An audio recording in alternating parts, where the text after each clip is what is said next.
오늘은 이 영생을 얻는 길에 대해서 증거하기를 원하는데, 이 본문은 보면은 한 율법사가 등장하고 있습니다. 이 젊은 청년 율법교사인데, 이 율법교사라고 하는 말은 거의 랍비의 교육을 받은 사람이다 하는 말입니다. 이스라엘에서 랍비의 교육을 받은 사람은 12살에 구약을 통달하는 사람입니다. 얼마나 성경을 많이 읽고 연구한 사람이었겠습니까? 그리고 이 제사장이 되기 위해서도 사람들은 계속 구약을 공부해야 돼요. 12살까지는 거의 구약을 다 알아야 됩니다. 그래서 우리가 마태복음은 유대인 대상으로 기록한 책이죠. 그 마태복음은 유대인을 대상으로 기록한 책인데 그것은 마태가 기록합니다. 그 마태는 원래 직업이 뭐였습니까? 세리였습니다. 그런데 세리가 되기 전에는 그는 제사장이 되기 위해서 율법 공부를 한 사람입니다. 그가 이 마태는 원래 이름이 네위라고 말하고 있습니다. 네위는 네위 지파 사람이다 이 말이죠. 그래서 바로 이 제사장이 되기 위해서 공부하다가 어느 날 에이 공부하기 싫고 돈이나 벌자 하고 나서 돈을 버는 사업 쪽에, 그것도 세무서 직원 쪽에 취직을 해가지고 돈을 많이 번 사람입니다. 돈을 많이 벌었지만 사람들은 그를 문둥이 취급했습니다. 왜냐하면 돈을 많이 벌기 위해서는 사기를 쳐야 되잖아요. 거짓말을 해야 되잖아요. 그렇기 때문에 사람들은 그가 부정한 사람이라고 문둥이 취급을 했던 사람이죠.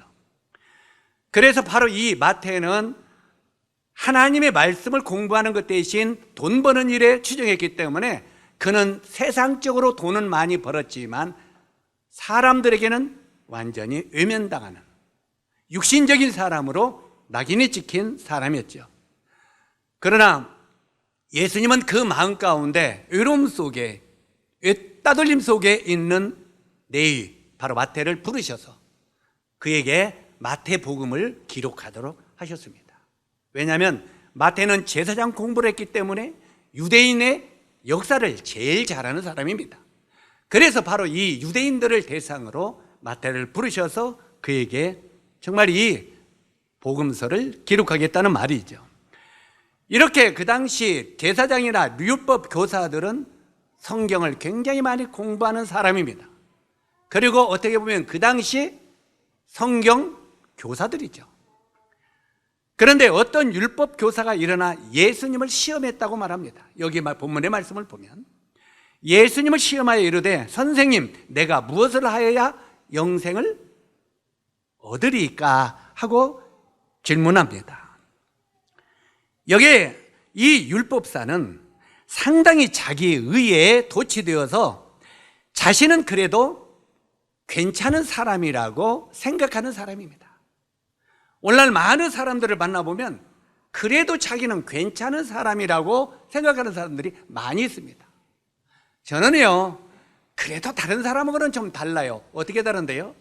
저는 어렸을 때부터 모태에서부터 기독교 집안이고요. 무슨 집안? 어머니 아버지부터 기독교 집안이고요. 제가 모태 신자고요. 그나마 하나님의 말씀을 어렸을 때 듣고 자랐습니다. 그렇기 때문에 제가 그래도 하나님 말씀을 저 사람들보다는 많이 알고, 그래도 저 사람들보다는 내가 그래도 죄를 덜 짓고 사는 사람입니다. 이렇게 많은 사람들은 자기의 의에 도취되어 있는 사람들이 많이 있다는 말입니다. 여기 나오는 바로 이 율법사는 자기의 의에 도취되어 있는 사람이었습니다.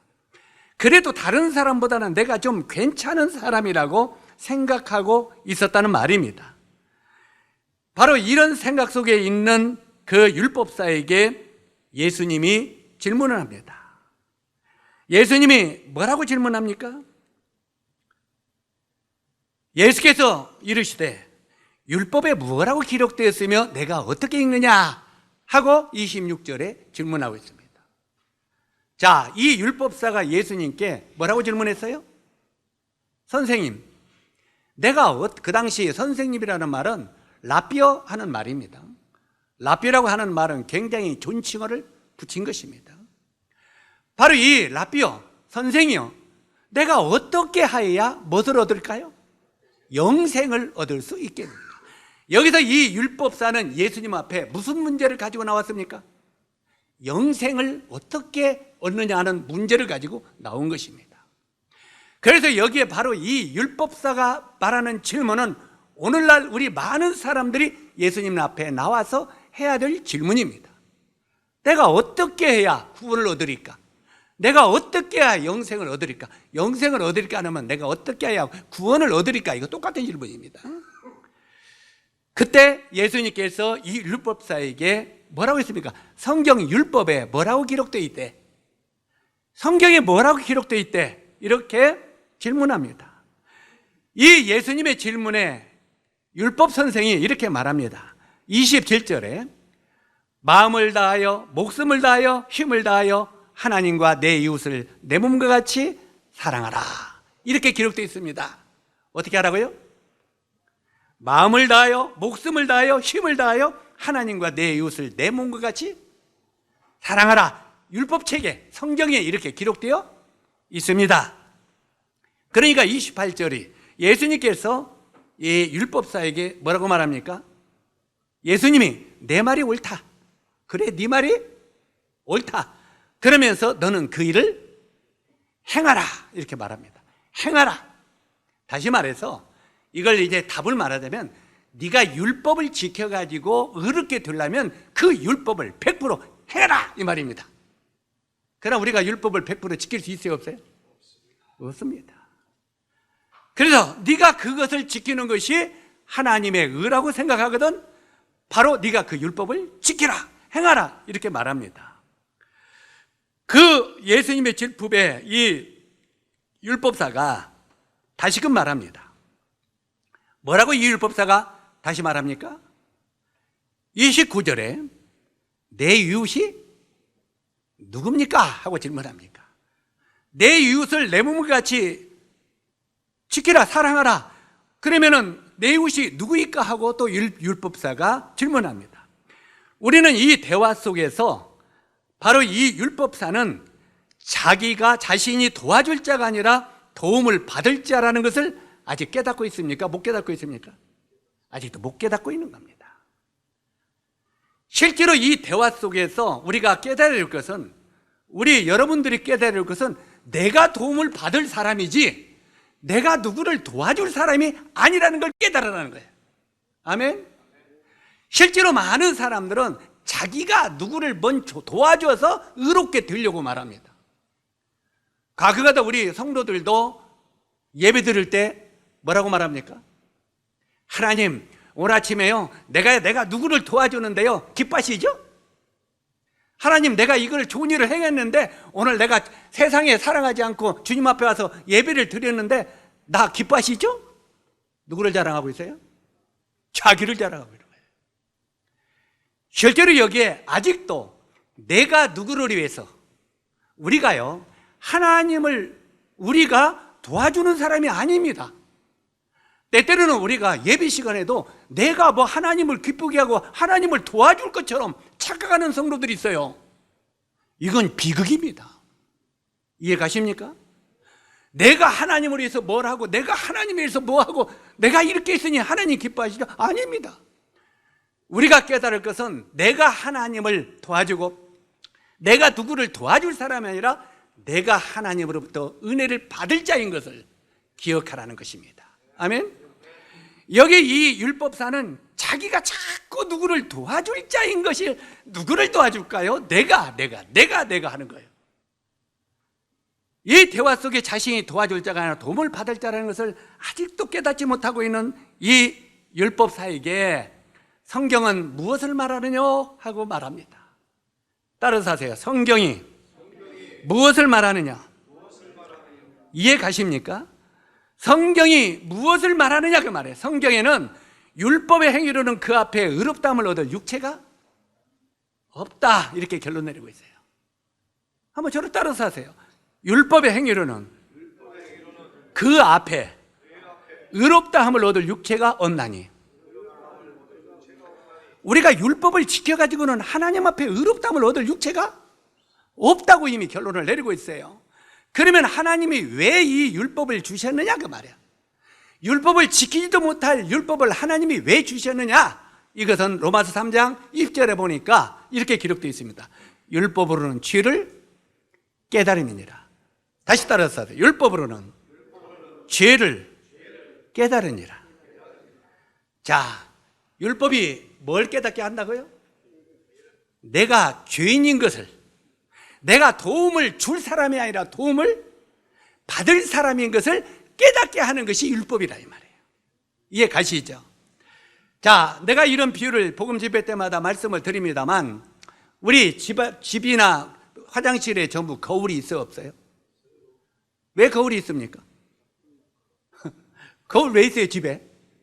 우리 집 짓거나 세불 집들이 할 때나 전부 다 뭐 이 교회당을 질 때도 뭐부터 걸어요? 거울부터 걸죠. 왜 거울을 겁니까 집에다?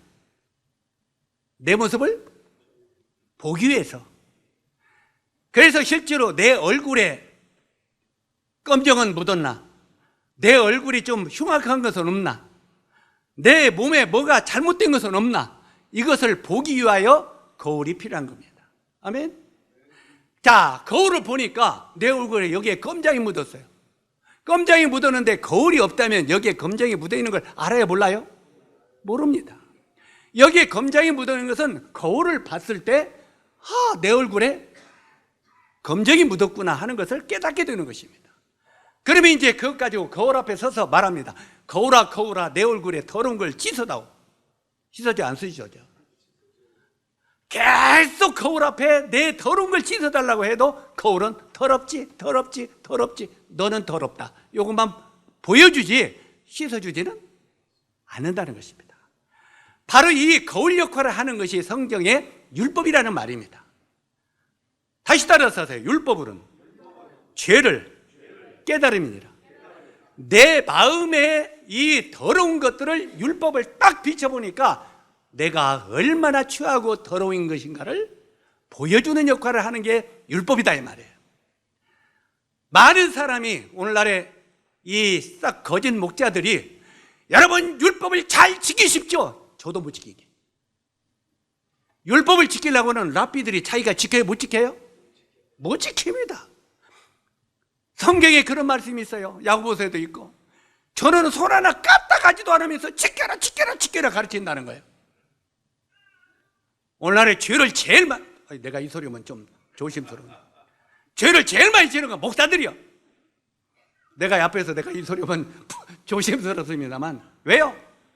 실제로 자기들이 이 죄를 있으면서도 이걸 딱 가리우고 자기를 가리우고 지켜라 지켜라 지켜라 가르치는 선생님 때문에 더 나쁘죠. 자기가 못 지키면 우리는 솔직히 못 지킨다고 하나님 앞에 자복해야 되는 거예요. 아멘? 내 모습이 얼마나 형편인가를 하나님 앞에 내놓는 거예요. 솔직하게 주여 저는 취약한 죄입니다. 지옥 갈 죄입니다. 이걸 내놓는 거예요. 바로 우리가 율법 앞에 내 마음의 양심을 비춰봤을 때 내가 형편없는 사람인 것을 보게 됐을 때는 하나님 앞에 자복하라고 말해요. 그걸 그대로 고하라고 말해요. 내 모습을. 그러니까 이 율법으로는 지키라고 주신 것이 아니라 우리가 얼마나 지옥 갈 죄인인 것을 깨닫게 하기 위하여 율법을 주셨다고 성경은 말하고 있다 이 말이에요. 아멘? 자, 그렇게 말하면서 뭐라고 말합니까? 바로 이 율법은 거울과 같다. 이제 이야기가 들리죠? 이해 가시죠? 율법은 바로 우리가 거울과 똑같은 거다 이 말이에요. 그래서 성경에 뭐라고 말하고 있느냐면 그렇게 말하고 있습니다. 내가 증언하느니 그들이 하나님 앞에 열심히 있으나 많은 사람이 하나님 앞에 열심히 있다 없다? 오늘날의 교회 다니는 사람은 얼마나 열심히 있는지 모릅니다. 우리 형제 자매들은 나를 포함해서 왜 새벽기도 안 나와? 열심히 있어 없어요? 내가 보니까 하나님 앞에 전부 다 우리 게으름뱅이야. 나부터. 나도 게을러서 집에서 하지요. 게으름뱅이에요. 우리가 하나님 앞에 열심히 있어요 없어요? 있어요 없어요? 양심이 있어 대답을 안 나. 우리 새벽기도도 안 하네 잘. 제가 새벽기도가 죄 지는 거 아닙니다. 좋은 겁니다. 이걸 오해하지 마세요. 주님도 새벽에 기도하셨고 사도들도 전부 새벽에 기도하셨어요. 우리도 조용하고 은밀한 곳에서 기도하는 건 당연한 겁니다. 그러나 우리가 교회 나와서 그냥 새벽 기도 왜 안 하냐 이 말이에요. 우리가 주님 앞에 열심히 있어요, 없어요? 없다는 말이에요. 그러나 많은 사람이 하나님 앞에 열심히 있다는 말이 없다는 말이에요. 이 성경에는 그렇게 말했어요. 내가 증언하노니, 사도 바울이 하는 말이에요. 내가 증언하니 그들이 하나님 앞에 열심히 있으나 올바른 지식을 따르는 것이 아니라 하나님의 의를 모르고 자기의 의를 세우려고 힘써 하나님의 의에 복종치 아니하였느니라, 이렇게 말하고 있어요. 자, 우리가 하나님 앞에 열심히 있었지만 올바른 성경을 쫓아 행하는 것이 아니라는 거예요. 그리고 하나님이 해주신 의, 하나님이 해주신 의를 모르고 자기의 의를 세우려고, 내가 이런 사람입니다, 내가 그래도 괜찮은 사람입니다, 나를 세우려고 힘써서 하나님의 의를 복종치 아니한다고 성경은 말하고 있습니다. 바로 이 율법사로 인하여 선한 사마리아인의 비유가 기록이 됐습니다. 그러니까 이 선한 사마리아인은 누구 때문에 기록이 됐어요? 율법사 때문에. 율법사가 바로 이 어떤 문제를 가지고 왔어요? 영생의 문제. 영생의 문제를 예수님 앞에 가지고 왔을 때 바로 이 선한 사마리아인의 비유가 기록이 됐다 이 말이에요. 그렇기 때문에 이 선한 사마리아인은 영생을 어떻게 얻는지를 말하고 있는 비유다 이 말이에요. 아멘? 그래서 바로 예수님이 가르친 선한 사마리아인의 비유를 우리가 깨닫게 된다면 나도 영생을 얻어야 못 얻어요? 얻게 된다고 말하는 것입니다. 자, 이제 선한 사마리아인의 비유로 들어가 보면은 뭐라고 되어 있습니까? 어떤 사람이 예루살렘에서 여리고로 내려가다가 강도를 만나매, 이렇게 되어 있습니다. 어떤 사람이 예루살렘에서 여리고로 내려가다가 강도를 만나매, 이렇게 기록이 되어 있는데, 여리고는 지형이 굉장히 낮은 곳입니다. 예루살렘은요, 지형이 높은 곳입니다. 그래서 이 예루살렘을 언덕 위의 도시라고 말합니다. 언덕 위의 도시. 예? 그래서 이 예루살렘은 해발이 굉장히 높습니다.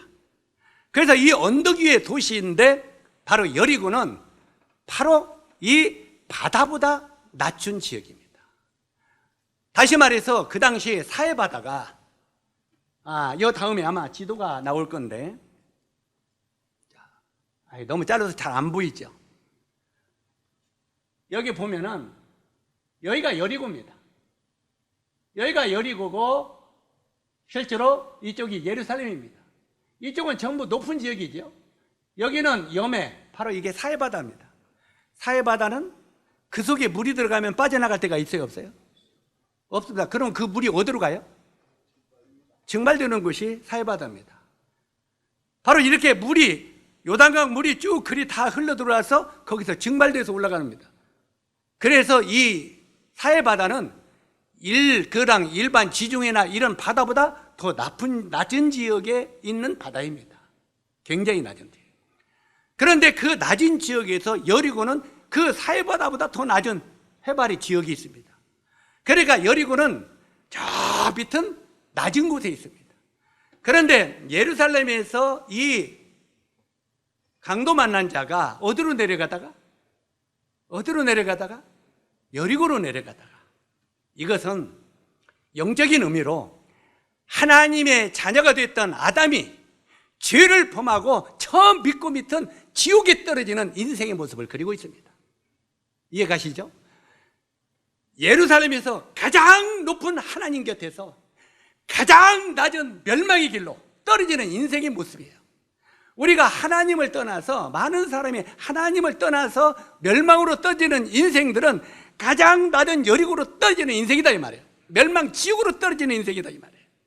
그래서 이 강도 만난 자가 예루살렘에서 바로 이 여리고로 내려가다가 누구를 만났어요?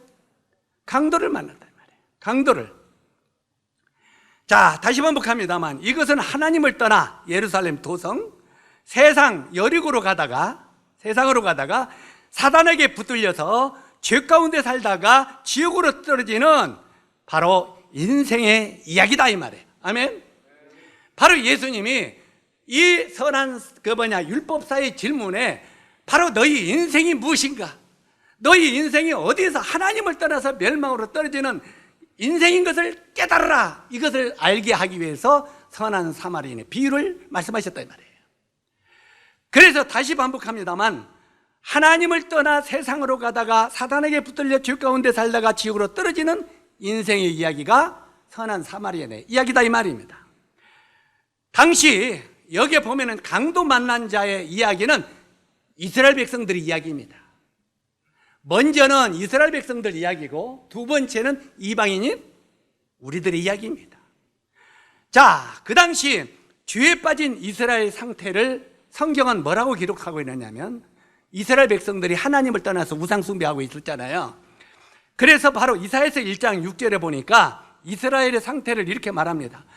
발바닥에서 머리까지 상한 곳이 없이 상한 것과 터진 것과 새로 맞은 흔적뿐이오늘 그것을 짜며 싸매며 기름으로 유하게 함을 받지 못하였도다. 자, 지금 선한 사마리아인의 그 모습 속에 나타난 것들이 이스라엘 백성들이 여기에 다 나오죠. 바로 이 이스라엘 백성들이 지금 강도 만난 자와 똑같은 상태에 있다 이 말입니다. 똑같은 상태. 실제로 여기 보면 머리부터 발바닥까지 완전히 두드려 맞고 힘들고 피 터지고 강도 만다와 똑같은 하나님을 떠나서 사단에게 두드려 맞고 살고 있다 이 말이에요. 이 사단 마귀에게 얼마나 많이 맞았느냐면 죄 가운데 두드려 맞고 형편없이 멸망으로 떨어지는 인생이 되었다고 하는 것을 말하고 있습니다. 자, 이 당시 이스라엘 백성들을 말하는데, 이 이스라엘 백성들의 상태는 오늘날 우리들의 상태와 동일하다고 하는 말씀을 드렸습니다.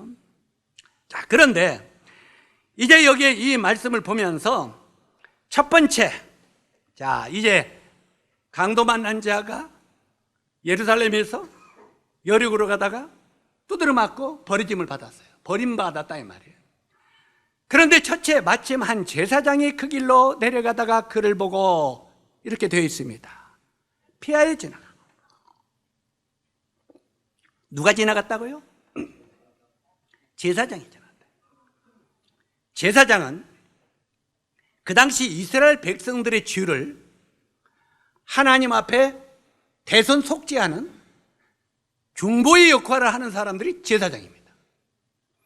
인간들의 죄, 사람들의 죄를, 짐승을, 양을 잡아가지고 하나님 앞에 중보의 제사를 지내는 사람이니까 제사장은 거룩해요? 거룩하지 않아요?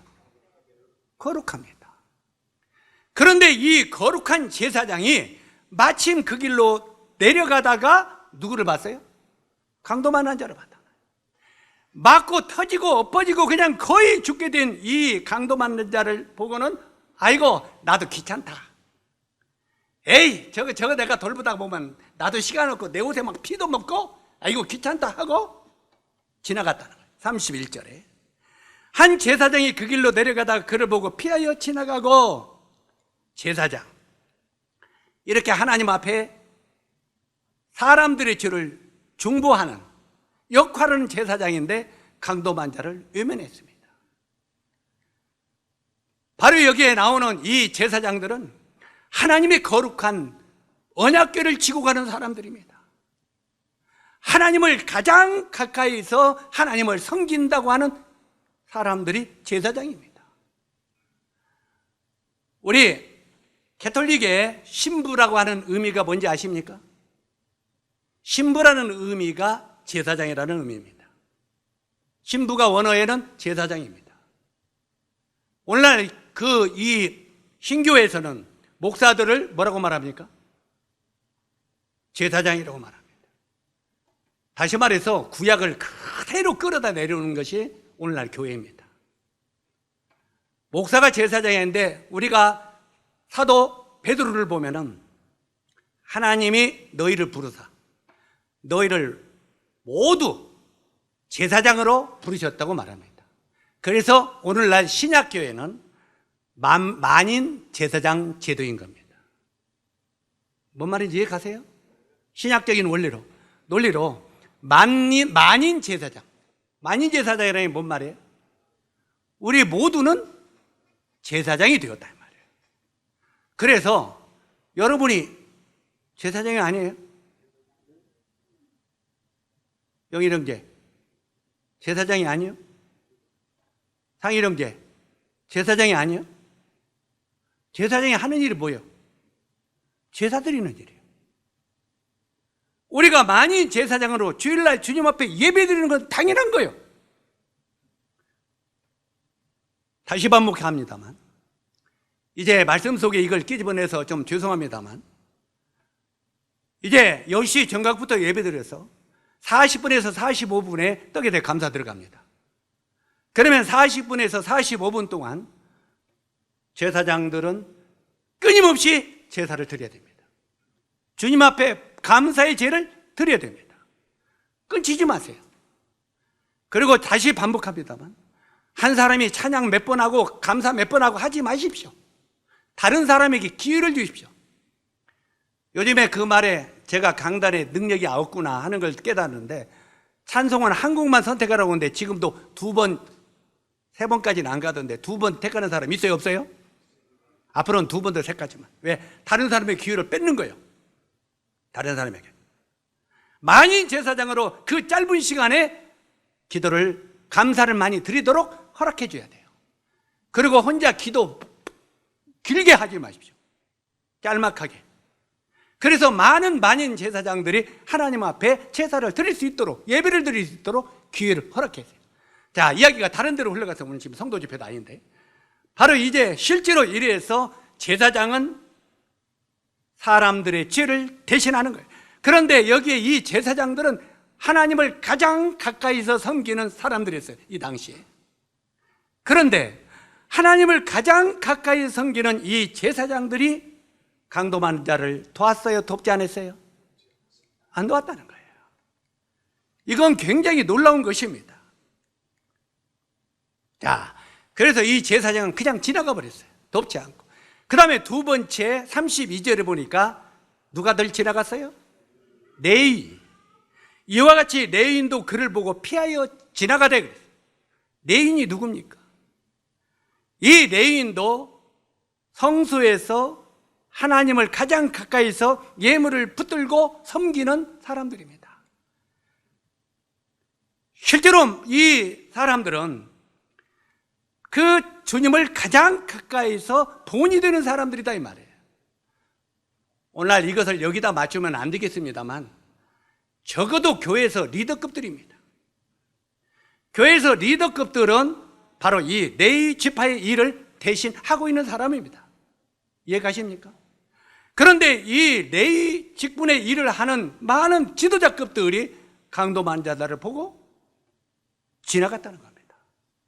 이거는 오늘날 우리들이 바로 이 말씀을 따라 분별한다면, 어디서 어떤 성도가 아프다, 어떤 데 죽어간다, 어떤 나라 힘들어할 때도 기도다 하지 않고 물질로 돕지도 않고 관심도 안 가는 사람들이 그런 사람들일 수 있습니다. 적어도 우리가 주님 앞에 이런 레위의 일을 하는 사람들이라면, 어느 누구가 암으로 어렵다, 누가 힘들다, 성도가 상태가 안 좋다 하면은 이게 관심을 갖고 눈물로 기도하면서 그를 돕고자 하는 마음들이 고야 된다는 거예요. 아멘. 그런데 무관심하는 사람은 우리도 똑같은 레위길을 걸어가는 사람이 될 수 있다고 하는 것입니다. 이상하게 성도 집회가 자꾸 성도 집회 쪽으로 흘러가려고 해서 조심합니다만, 성경에 보니까 뭐라고 말하고 있느냐면, 만일 의롭게 되는 것이 율법으로 말미암았으면 그리스도께서 헛되이 죽으셨느니라. 그래서 우리가 의롭게 되는 것, 우리가 깨끗하게 되는 것은 율법으로 되는 것이 아니다. 우리의 노력과 우리의 애씀으로 우리가 구원받는 게 아니다 이 말이에요. 이걸 철저하게 사마리아인에 비해서 우리들에게 가르치고 있습니다. 실제로 우리가 여기에 제사장이 분리에 덮어놓으면 이 레위 지파들이 여기서 일을 합니다. 성소에서 가장 가까이서 이 레위 지파들이 일을 합니다. 이렇게 가까이서 일하는 사람들인데, 이제 레위인이 강도 만난 자를 도왔어요? 안 도왔어요? 안 돕고 지나가 버렸다 그 말이에요. 이제는 이 강도 만난 자가 거의 죽게 되고서 두드려 맞고 상처가 됐는데 이제는 틀렸구나. 결론은 뭐예요? 나는 죽었다. 이제는 틀렸구나 하고 자포자기하고 있던 강도 만난 자 앞에 사마리아인이 나타났습니다. 그죠? 사마리아인이 나타났다. 그 당시 사마리아인이 어떤 사람입니까? 그 당시 사마리아인은 뭡니까? 온전한 유대인이 아니고 좀 섞여 있는 혼혈아. 이 섞여 있는 사람들이라고 유대인들이 상종도 않던 사람들이 사마리아인입니다. 그런데 사마리아인들도 하나님을 잘 섬기는 사람들이었습니다. 좀 섞여 있는 이런 사람들이라고 유대인들이 상종을 안 했죠. 더럽다고. 그런데 자포자기하고 있는 그 강도 맞는 자 앞에 사마리아인이 나타났습니다. 그러면 이 사마리아인이 과연 누구를 이야기하고 있느냐 그 말이에요. 우리가 요한복음 8장 48절에 보면은 우리가 너를 사마리아 사람이라 하는 말이 옳지 아니하냐. 이건 예수님께 하는 말입니다. 사람들이 한번 따라서 하세요. 같이 한번 읽도록 시작. 우리가 너를 사마리아 사람이라 하는 말이 옳지 아니하냐. 바로 그 당시 유대인들은 예수님을 사마리아인으로 비유했습니다. 유대인들이. 이해 가시죠? 그래서 바로 예수님을 사마리아인으로 비유했기 때문에 그 당시 유대인이나 이방인들은 유대인들이 예수님을 사마리아인으로 비유하는 것들을 잘 알고 있었습니다. 그래서 예수님은 바로 이 사마리아인의 비유를 말씀하신 것입니다. 왜? 자기 자신을 이야기하고요. 사람들이 자기를 사마리아인이라고 말하기 때문에 그렇게 비유를 말씀하셨다 이 말입니다. 실제로 이렇게 예수님은 자기를 사마리아인으로 비유하셨는데 이 사마리아인이 강도 만자자를 찾아갔습니다. 지나가다 보니까 강도 만자자가 거의 죽게 돼 있어요. 거의 죽게 되니까 여기에 이 사마리아인이 강도 만난 자에게 가서 그를 돕기 시작합니다. 실제로 여기에 사마리아인이 바로 이 강도 만난 자를 돕기 시작하는데 여기 보니까 사마리아인이 거기에 이르러 그를 보고 불쌍히 여겨. 중요한 것은 불쌍히 여겼다는 거예요. 강도 만난 자를. 자, 강도 만난 자를 어떻게 했다고요?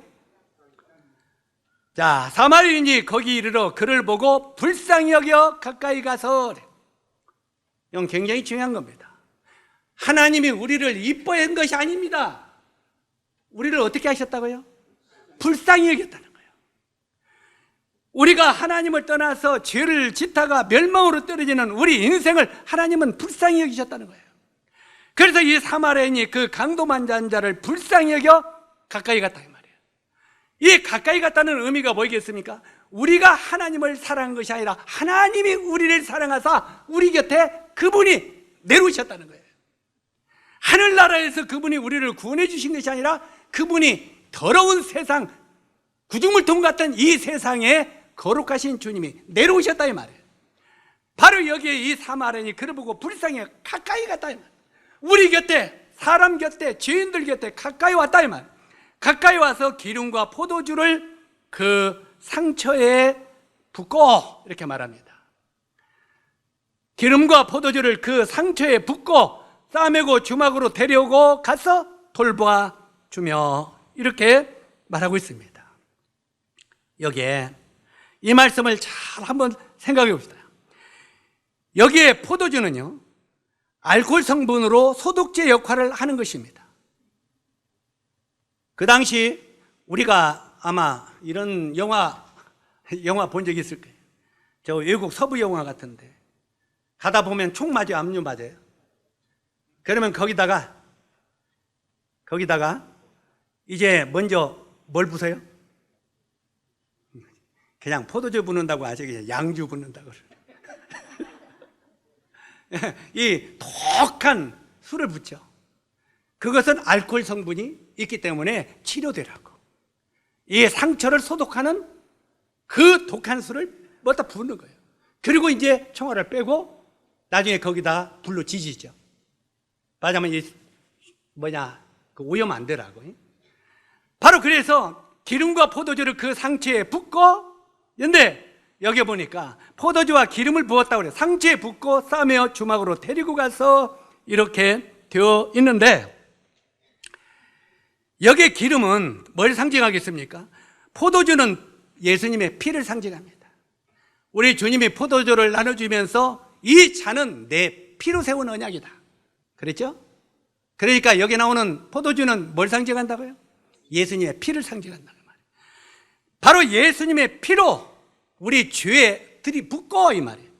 죄로 말미암아 상처나서 지옥으로 떨어질 우리 인생에게 예수님의 피를 붓고 그 다음에 기름으로 바랐다고 그랬죠. 기름과 포도주를 그 상처에 붓고 했는데, 기름은 성경의 성령을 상징하죠. 바로 예수 그리스도의 피로 우리 죄를 사시고 우리 마음속에 하나님의 성령을 부으시고 주셨다 이 말이에요. 그래서 우리가 구원받은 것은 내 노력과 내 승과 내 힘으로 되는 게 아니라 하나님의 성령의 힘으로 내가 믿게 되고 깨닫게 되고 그분을 영접하게 되는 것입니다. 그래서 철저하게 우리가 구원받는 것은 하나님의 은혜로 되는 것이지 내 노력과 애씀이 아니라고 하는 것을 말하고 있는 것입니다. 이해 가시죠? 바로 이 기름과 포도주를 그 상처에 붓고 싸며 주막으로 데리고 가서 돌봐주었다. 이것은 조금 아래로게 해석법인데, 그 밑에 것은 주막으로 데려갔다고 하는 말은 집이죠. 집이 아니에요. 그래서 복음을 전해서 구원받은 사람들은 하나님의 교회로 데리고 가서 그를 잘 바르게 성장하도록 돌봐줘라 하는 영적인 의미도 있습니다. 아멘.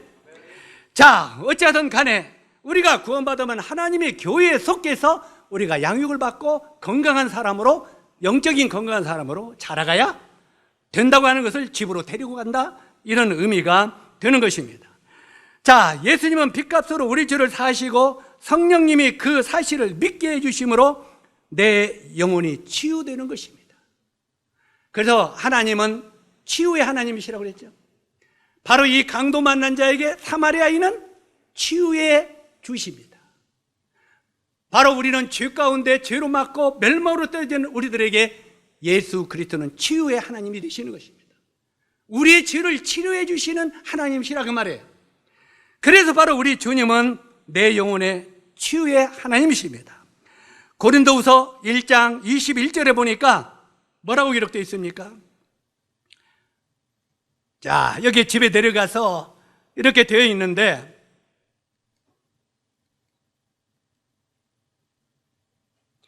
고린도후서 1장 21절로 22절에 보니까 우리에게 기름을 부으신 이는 하나님이시니, 아까 기름을 부었다고 그랬죠? 그래요? 그 기름은 뭘 상징한다고요? 성령을 상징한다고 그랬죠. 우리에게 기름을 부으신 이는 하나님이시니 저가 또한 우리에게 인치시고 보증으로 성령을 우리 마음에 주셨느니라. 이제 이해 가십니까? 바로 이 포도주와 기름을 그 상처에 부었다는 말은 예수 그리스도의 피로 우리 죄를 씻으시고 그 다음에 성령을 우리 마음 가운데 부어주심으로 하나님이 우리를 완전히 구원받았다고 인을 치신다는 말이에요. 너는 내 아들이 되었다고 인치신다 이 말입니다. 그래서 인치시고 보증으로 성령을 우리 마음에 주셨느니라. 자, 많은 사람이 오해를 해요. 성령을 우리 마음에 부어주셨다니까 어느 날 성령 받는다고 불길 같은 성령이요, 성령이요 내 마음에 임하시고 이렇게 해서 내 마음에 으시으시하고 방언하고, 이걸 성령으로 오해하는 사람이 있어요. 따라서 하세요. 성령은 그분의 말씀이니라. 하나님의 말씀을 내 마음속에 영접할 때 그 말씀과 함께, 말씀은 성령님이 그 증가하시는 분이잖아요. 그 성령이 말씀과 함께 내 마음에 임재하시는 겁니다. 아멘. 그래서 이 불길 같은 성령은 하나님의 뜨거운 말씀이 내 마음속에 임재하는 것입니다. 그래서 하나님의 말씀이 내 안에 있으면 그분이 내 안에서 말씀으로 증거하신다는 거예요. 네가 구원받았다, 네가 죄사함 받았다, 네가 이제 왕같은 제사장이 되었다. 누가요? 성령이 내 마음속에서 말씀으로 증거하신다는 거예요. 그게 바로 성령과 함께 임하시고 이제 그 말씀이 내 마음속에 충만할 때 성령의 충만함을 입는 것입니다. 하나님의 말씀이 항상 자나깨나 내 마음을 충만케 할 때 성령이 내 마음을 충만케 하신 것을 기억하시기 바랍니다. 저가 또한 우리에게 인치시고 보증으로 성령을 우리 마음에 주셨느니라. 그 다음에 또 뭐라고 했습니까? 자, 그렇다면 이 본문 속에서 선한 사마리아인의 본문 속에서 영생을 얻는 복음의 핵심의 진리가 다 들어있어요, 안 들어있어요? 바로 이 선한 사마리아인의 비유 속에서도 우리가 복음의 핵심이 다 들어있어요. 그러면 이 선한 사마리아인의 비유만 우리가 깨달아도 구원을 받을 수 있겠어, 없어요? 구원의 확신을 가질 수 있고 죄사함 받을 수 있고 성령을 선물로 받을 수 있다 이 말이에요. 이 말씀만 깨져도 이 본문 속에 영생을 얻는 복음의 핵심의 진리가 다 들어있다는 것을 기억하시기 바랍니다.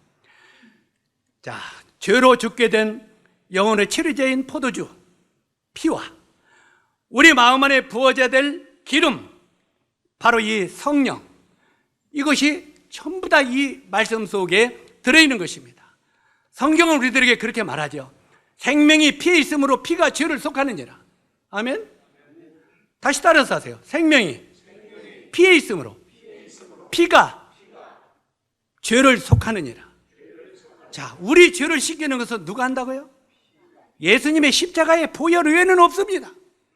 바로 예수 그리스도의 십자가의 보혈이 우리를 죄에서 깨끗하게 속한다고 성경은 말합니다. 바로 이 성경을 여러분 마음속에 믿으라 이 말입니다.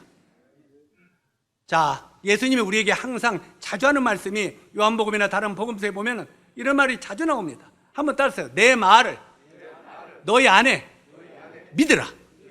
예수님이 뭘 믿으라고요? 그분의 말을 믿으라는 거예요. 생명이 피에 있으므로 피가 네 죄를 속하는 걸 믿으라 이 말이야. 그러면 예수 그리스도의 생명의 피가 내 안에 믿을 때 내 죄가 깨끗해져 안 깨끗해져요? 나를 죄에서 속죄하신다 이 말이에요. 바로 예수님의 피만이 우리를 죄에서 깨끗하게 할 수 있다는 거예요. 레위기 17장 11절에 생명이 피에 있으므로 피가 죄를 속한다고 하는 말씀이 있음을 기억하시기 바랍니다. 그리고 이사야서 44장 22절도 또 눈여겨보시기 바랍니다. 내가 내 허물을, 내가 내 무엇을요? 허물을, 내가 내 허물은 우리 막 나쁜 짓 하고 별짓 하는 거 있잖아요. 허물. 내가 내 허물을 빽빽한 구름에 사라진 같이 내 죄를 안개에 사라진 같이 도말하셨으니, 이 도말하셨다는 말에 귀를 기울이시기 바랍니다. 너는 내게로 돌아오라. 내가 너를 구속하였습니다. 자, 내가 내 허물을 빽빽한 구름에 사라진 같이, 우리 허물을 어제 제가 어디 갔다가 오니까 김제 쪽으로 오니, 전주 갔다 김제 쪽으로 오는데 김제 쪽에는 막 하늘이 시커멓더라고요. 김제 쪽에 비가 오는가 보네. 저쪽에서 외통리 아세요? 검은 서 있는데 거기 오니까 뚝뚝뚝뚝 떨어지더니 막 지나오니까 막 쏟아져요. 자, 하늘에 먹구름이 끼면 비가 온다는 증거예요, 안 증거예요? 자, 구름 속을 이제 그 어두운 구름을 뚫고 왔습니다. 비가 막 오는데, 물론 차 속에 타서 이기다 비는 안 먹었지만, 자, 이쪽을 오다 보니까 거의 김제 오니까 푸여해 하늘이. 아까 이렇게 검더니 또 하얘. 쓱 오니까 김제에 들어오니까 비가 안 와요. 자, 빽빽한 구름이면 비가 오죠. 환한 구름이면, 환한 색이면 비가 묻죠. 실제로 우리가 빽빽한 내 안의 죄, 이 내 안의 죄는 바로 이 비가 오는 구름처럼 새카맣다 이 말이에요. 우리 마음에 하나하나 들여다보면은 얼마나 마음이 추한지 몰라요. 하루에도 수없이 살인을 했다 안 했다 해요, 안 해요? 어떤 사람은 나한테 그냥 손해를 주고 빚자면 한 대 확 쥐어받고 못 오고 싶은 생각 와요, 안 와요? 와요. 그런데 율법과 은혜의 복음이 얼마나 큰가 보세요. 율법에는요, 네가 사람을 죽이면 살인죄다 그래요. 하나님의 구약의 율법은. 신약의 예수님의 은혜의 법은 뭐예요? 네가 마음에 형제를 미워하면 살인한 자다. 은혜법이 더 커요? 율법이 더 커요? 은혜법이 더 무섭습니다. 실제로 마음에 미워하면 살인했다고 말하는 거예요, 형제를. 우리는 하루에도 수없이 많이 미워하는 죄가 있어요, 없어요? 이것 때문에 우리는 사형에 해당한다고 말하고 있어요. 살인죄를 지고 있다고. 그런데 이런 모든 죄를 안개에 사라진 같이 우리 죄를 어떻게 하셨다고요? 도말하셨다는. 뭐가요? 예수님의 피가. 예수님의 피가 우리 죄를 도말하셨다. 도말하셨다는 말은 도배했다 이 말이에요. 도배. 이 말을 오해하지 마세요. 우리는 예수님이 내 죄를 다 씻어줬기 때문에 내일부터 이제는 죄를 안 짓는다는 말이 아닙니다. 이제 많은 사람들이 이렇게 생각해요. 아, 예수님이 내 죄를 다 씻어 믿습니다. 내가 이제 오늘 믿고 내가 영접했습니다. 그런데 하루 자고 나니까 내일 또 죄를 져야 안 져요. 이게 뭐지? 어저께 내가 예수님이 내 죄를 다 지고 하는 거 믿는다고 했는데 오늘 보니까 또 죄를 짓네? 그러면 나 어저께 구원받았다고 하는 게 거짓말인가? 잘못된 건가? 그래, 안 그래요? 수없이 많은 사람들이 거기에 사로잡혀 있단 말이에요. 거기에. 바로 이 예수님의 피로 우리 죄를 사했다는 말은 내일부터 죄를 안 지른다는 말이 아닌 거예요. 그러면 뭐냐? 그 죄를 도말하셨다는 거예요. 도말하셨다는 말이 무슨 말이라고요? 도배했다는 말이에요. 우리 벽 보세요. 깨끗해요? 안 깨끗해요? 깨끗하죠? 요 뒤에가 뭐에 있는 줄 아세요? 옛날에 저거 뜯어내다가 보니까 막 찢어지고 그어지고 막 종이가 찢어지고 아주 더러웠어. 그래서 도배 좀 해주세요. 예, 도배를 싹 했어. 깨끗해져서 안 깨끗해져요? 자, 그러면 저걸 보면서 우리 벽을 보면서 우리 전부 뭐라고 그래요? 따라서 하세요. 벽을 보니 깨끗하다. 그래, 안 그래요? 그런데 이걸 뜯어내고 이 안에 보면 어떻게 돼요? 여러분 마음 안을 들여다보면 지금도 지저분해요. 아멘? 지저분하지 않다는 사람 손 들어봐. 그 사람한테 굿밤을 때려봐. 화내는가 보게. 우리 마음을 들여다보면 지금도 지저분하다 이 말이에요. 우리가 예수님을 믿고 구원받았다 화도 내 마음을 들여다보면 아주 취하고 지저분하다 이 말이에요. 그러면 예수님의 피가 그 죄를 도말하셨다는 말이 뭐예요? 그 죄를 도배시켰다 이 말이에요. 도배. 그래서 내가 나를 보면은 죄인이 아니에요. 내가 나를 보면 지금도 죄를 짓는 죄인이요. 그런데 하나님이 나를 보실 때는 나를 보는 게 아니라 예수님의 십자가에 피를 보신다 이 말이에요. 그러니까 하나님이 나를 볼 때는 내 안을 들여다보면은 나는 지금도 지옥 가야 될 사람이요. 그런데 하나님이 나를 볼 때 나를 보는 게 아니라 내가 입고 있는 예수 그리스도의 십자가의 피를 본다 이 말이에요. 예수님의 십자가의 보혈은 깨끗한 거예요. 그래서 하나님이 나를 볼 때 나를 보면 너는 지옥 갈 죄이다 하지만 예수님의 피를 보기 때문에 하나님 아들 예수 그리스도는 의로운 분이죠. 그래서 그분으로 옷 입었기 때문에 하나님이 나를 볼 때 의롭다, 네가 의롭다 이렇게 말하는 거예요. 아멘. 그래서 하나님이 나를 볼 때 내 죄를 예수님의 피가 도말하셨기 때문에 이제는 내가 네 죄를 다 도배시켰다. 그러니 내게로 돌아오라. 예수님이 이렇게 말하는 거예요. 그분 앞에 돌아오라. 내가 너를 구속하였습니다. 내가 너를 의롭다 만들었다 이 말이에요. 네 모든 죄를 구속했다 이 말이에요. 여러분이 이 말을 믿으라 이 말이에요. 하나님의 말씀은 이번에 복음 집회 때 계속 그래서 안 그랬어요. 거짓말 하는 분이 안 하는 분이다. 안 하는 분이라고 했잖아요. 그분이 우리 모든 죄를 안개의 사람같이 도말하셨다면 도말했겠어요? 안 했겠어요? 만약에 도말하셨다고 놓고 다시 주님이 기억하시면 예수님의 말씀은 거짓말이죠. 그러나 그분이 하신 말씀은 변하지 아니하는 분이기 때문에 거짓이 없는 분이기 때문에 우리 죄가 깨끗하게 도말됐다는 것을 우리가 믿는 것이다 이 말이에요. 이것이 하나님의 말씀을 믿는 믿음이라 그 말입니다.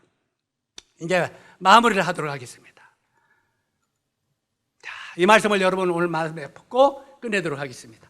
이제 이 말씀을 여러분 마음 가운데 확실하게 정립을 하십시오. 천천히 따라서 하세요. 우리 한번 읽어봅시다. 시작.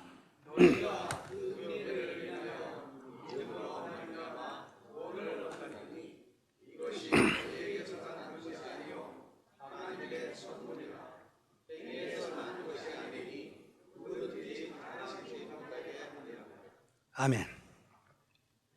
너희가 그 은혜를 인하여 믿음으로 말미암아 구원을 얻었나니 이것이 너희에게서 난 것이 아니요 하나님의 선물이라.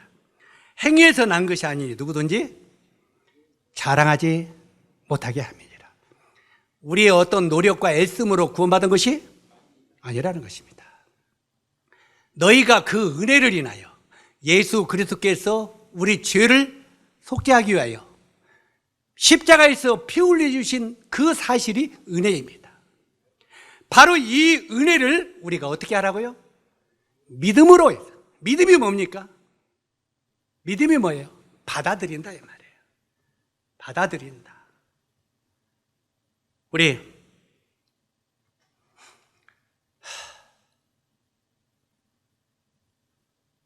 누가 구원받을 사람 있어?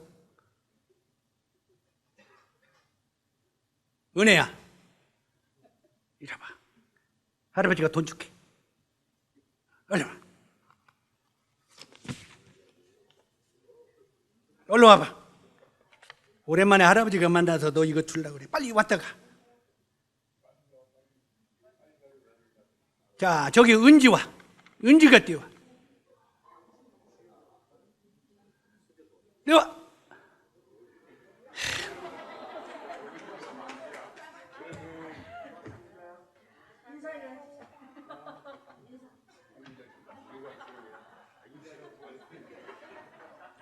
자, 여러분 두 가지 뭘 봤어요? 하나는 은혜를 선물로 준다는 은혜는 왔어요, 안 왔어요? 미안스러워서, 또 아니면 부끄러워서 고백을 안 했어요. 은지는 염치고 보이고 불구하다고 받아야겠다고 왔어. 아멘. 예수 그리스도의 십자가의 은혜의 복음은 내 것으로 받아들여야 내 것이 되는 거예요. 그리고 그것을 내 것으로 받아들일 때 우리가 확실하게 받는 거예요. 믿음이라고 하는 것은 아는 게 아니에요. 그걸 믿고 내 것으로 받아들이는 거예요. 하나님이 그렇게 하셨다면 그 말씀을 사실로 내 마음속에 받아들일 때 너희가 은혜를 믿음으로 말미암아 구원을 얻었다고 하는 거예요. 아멘. 아는 것이 믿는 것이 아닙니다. 이걸 내 것으로 받아들이는 거예요. 이것은 하나님의 선물이라. 우리 은지가 나한테 뭐 착한 일을 한 적이 있어요? 없어. 오늘 아침에 뭐 물도 안 떠다 줬어. 우리가 하나님을 사랑한 것이 아니라 하나님이 우리를 사랑하사. 은지가 나를 사랑한 것이 아니요, 내가 은지를 사랑하사, 아멘? 선물을 줬다 이 말이에요. 구원은 선물이라 이 말이에요. 하나님이 우리들에게 주신 선물이다. 단 우리가 어떻게 하라고요? 이 사실을 받아들이라는 거예요. 이 사실을 받아들이면 우리가 구원을 얻게 되고 바로 하나님의 자녀가 확실하게 된다 이 말이에요. 기도하겠습니다.